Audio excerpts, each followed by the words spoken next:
Siberia is, of course, huge. 3/4 of Russia today is Siberia. Siberia takes up 1/12 of all the land on Earth.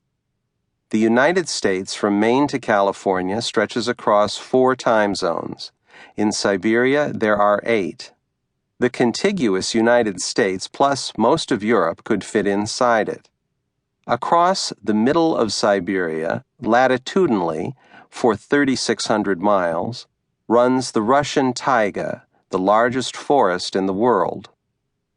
The Ural Mountains, which cross Russia north to south from the Arctic Ocean to Kazakhstan, are on the western edge of Siberia. The Urals also separate Europe from Asia. As a mountain range with the big job of dividing 2 continents, the Urals aren't much. It is possible to drive over them, as I have done, and not know. In central Russia, the summits of the Urals average between 1,000 and 2,000 feet. But after you cross the Urals, the land opens out. The villages are farther apart, the concrete bus shelters along the highway become fewer, and suddenly you realize you're in Siberia. To the east, about 3,000 miles beyond the Urals, Siberia ends at the Pacific Ocean, in the form of the Sea of Japan, the Sea of Okhotsk, and the Bering Sea. Since Soviet times, Russians have called this part of Siberia the Russian Far East. The Arctic Ocean borders Siberia on the north.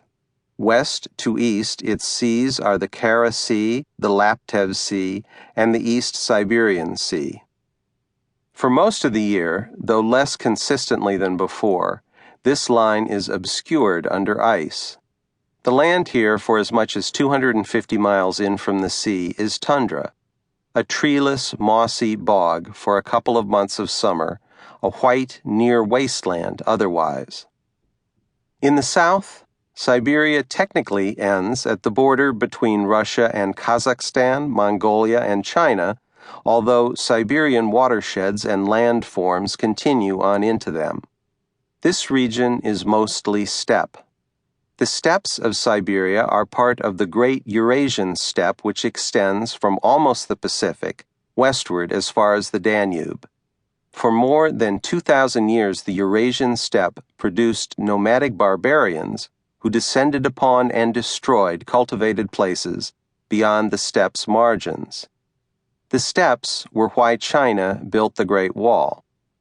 Out of the steppes in the 13th century came Genghis Khan and the Mongol hordes, civilization's then worst nightmare, the wicked stepfathers of the Russian state and of its czars and commissars. Sakhalin Island, which almost touches the Russian coast north of Japan, is considered part of Siberia. The island was a prison colony during Tsarist times. 600 miles northeast of Sakhalin, the peninsula of Kamchatka descends from the Siberian mainland, dividing the Sea of Okhotsk from the Bering Sea. Kamchatka lies within the Pacific Rim's Ring of Fire and has active volcanoes. Kamchatka's Klyuchevskaya volcano, at 15,580 feet, is the highest point in Siberia. Among Russians, Kamchatka has served as a shorthand term for remoteness.